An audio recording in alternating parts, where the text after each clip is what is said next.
Every place has a story to tell, treasures to share. It's the passion to uncover such stories that makes you choose a path in life, where the journey is your destination. But on this long road, there seldom comes a turn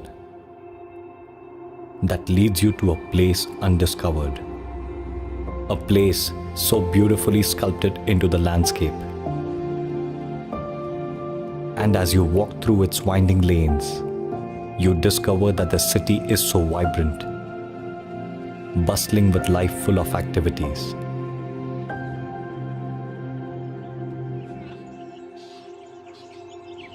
And then, suddenly there's a silent corner, a bend in the path, and the ancient time stands looking down upon today.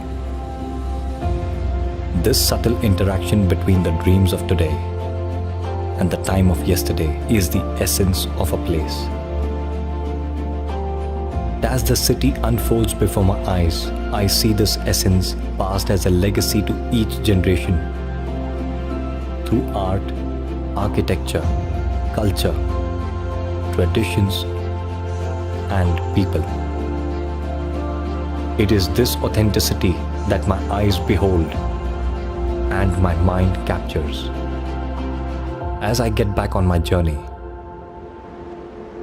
I can sense a difference, an aroma of this experience on me, within me.